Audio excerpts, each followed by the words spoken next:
The Wendy's Chili Finger. On April 22, 2005, a woman named Ana Ayala sat down at a Wendy's in San Jose, California, and ordered a bowl of chili. Partway through the meal, she said she bit into something that didn't belong there. A severed human finger, complete with a fingernail, sitting in her food. She spat it out, and within hours, the story was everywhere. Wendy's pulled chili from every restaurant in the region. Sales in the area dropped by as much as 50% almost overnight, and the company would go on to lose more than $21 million trying to survive the panic. But almost immediately, investigators from the Santa Clara County Medical Examiner's Office noticed something strange. The finger showed no sign of ever having been cooked, which made no sense if it had really been simmering in a pot of chili for hours. DNA testing came back next, and it matched no one connected to Wendy's, its suppliers, or any of its employees anywhere. Meanwhile, online, message boards and news comment sections were already tearing Ayala's story apart, pointing out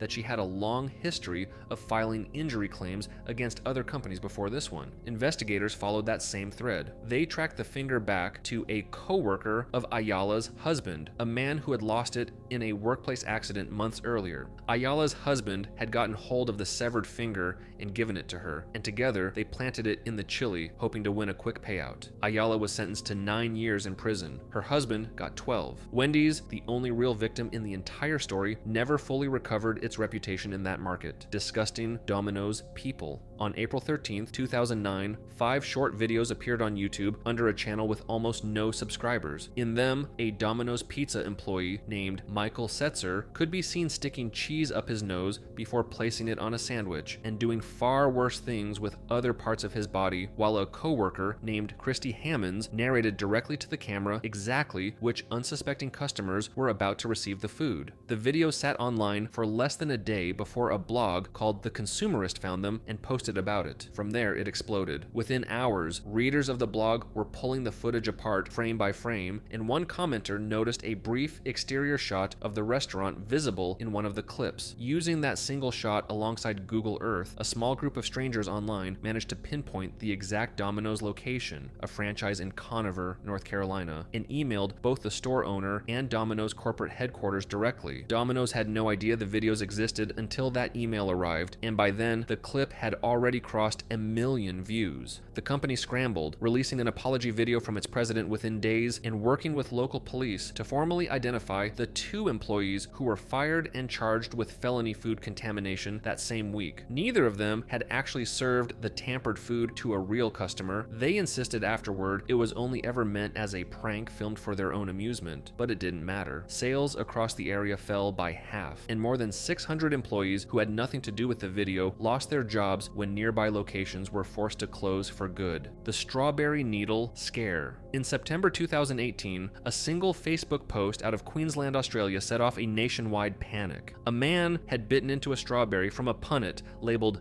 Berry Obsession and found a sewing needle buried inside the fruit. Within days, dozens more reports poured in from across the country, needles turning up not just in strawberries but bananas and apples too. Major supermarket chains pulled strawberries from shelves entirely, and farmers, staring at fruit nobody would touch, were forced to dump truckloads of it just to cut their losses. One farm alone burned off 500,000 plants because there was no point harvesting them anymore. Police put more than 100 officers on the case, including intelligence agents, while online, the theories multiplied by the hour. Some were convinced it was industrial sabotage between rival growers. Others were certain it was a deliberate act of agricultural terrorism. In November, police announced an arrest, a 50-year-old former farm supervisor accused of planting the needles out of workplace spite. But the deeper investigators looked, the stranger the picture became. Only a small handful of the original cases could actually be tied to her. The other 180-plus reports scattered across the country turned out to be almost entirely copycats, ordinary people, including a young boy, slipping needles into fruit themselves once they saw how much attention the original story was getting. In 2021, prosecutors quietly dropped every charge, admitting admitting a conviction was unlikely. There was no mastermind. What actually happened was a wave of copycat panic, spread almost entirely by people watching the story unfold on their phones, the Mountain Dew mouse. In November 2009, an Illinois man named Ronald Ball cracked open a can of Mountain Dew from a vending machine at his workplace, took a drink, and immediately began violently vomiting. When he poured what was left into a cup, he says a dead mouse fell out. Ball sued PepsiCo for more than $50,000, and the story spread fast, soda drinkers across the country suddenly staring at their own cans with a new kind of suspicion. But PepsiCo's legal defense turned out to be stranger than the accusation itself. Court documents revealed that the can Ball opened had been sealed and bottled 74 days earlier, and the company brought in a veterinary pathologist who explained exactly what happens to a mouse submerged in a liquid as acidic as Mountain Dew. Within 4 to 7 days, he testified, the mouse's bones would lose all their calcium and its body would begin to rupture. By 30 days, almost nothing would remain except possibly a fragment of tail, the rest reduced to what he bluntly called a jelly-like substance. Once that testimony became public, it spread across forums and comment sections even faster than the original claim had, people running their own kitchen experiments with dead mice and soda to see if the science actually held up, and mostly finding that it did. Ball also couldn't produce the original webcam-style proof he'd promised coworkers, and PepsiCo said the mouse he handed over for testing looked suspiciously intact for something supposedly bottled over 2 months earlier. The case quietly settled out of court in 2012 for an undisclosed amount, with PepsiCo admitting no wrongdoing. The internet had already reached its own verdict long before that. Whatever was in that can, it almost certainly hadn't been there since the factory. The Kentucky Fried Rat. For decades, one story refused to die. Someone, somewhere, had supposedly bitten into a piece of fried chicken from a bucket, only to discover it wasn't chicken at all, but a deep-fried rat. The legend was almost always pinned on KFC specifically, and it was always told with just enough specific detail, a friend of a friend, a particular city, a lawsuit that had apparently been settled quietly to feel plausible. In 1976, the story seemed to become real when a case called Kentucky Fried Chicken versus Superior Court moved through the California court system, with a couple claiming they'd been served a fried rat instead of a piece of chicken. It became a famous case, cited in law schools for decades as an example of how liability claims are handled, and its existence alone was enough to cement the legend as something that had actually happened to real people. But years later, when journalists and researchers went back through the actual court filings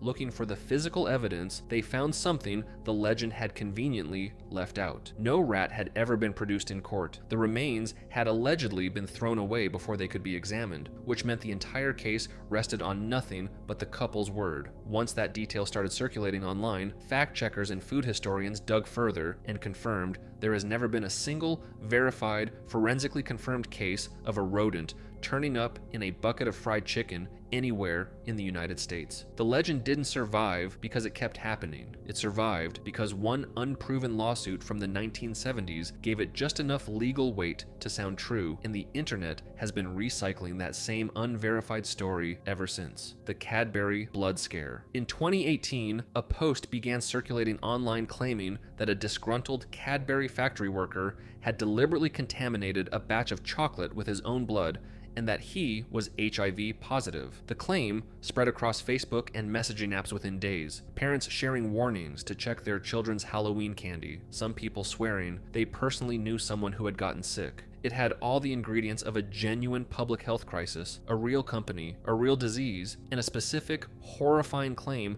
that felt just detailed enough to be true. But when journalists and fact-checking communities actually went looking for the source, the entire story fell apart in their hands. There was no police report anywhere in the world. No hospital had recorded a single related case. No arrest had ever been made, and Cadbury itself had never issued any recall or safety statement, which a company facing a real contamination scare of that scale would have been legally required to do almost immediately. Investigators traced the rumor back through screenshots and reposts and found no original source at all, just a claim that appeared to have been invented from nothing and then copied, translated, and reposted across different countries and platforms, each version swapping in a different local chocolate brand to make it feel more current.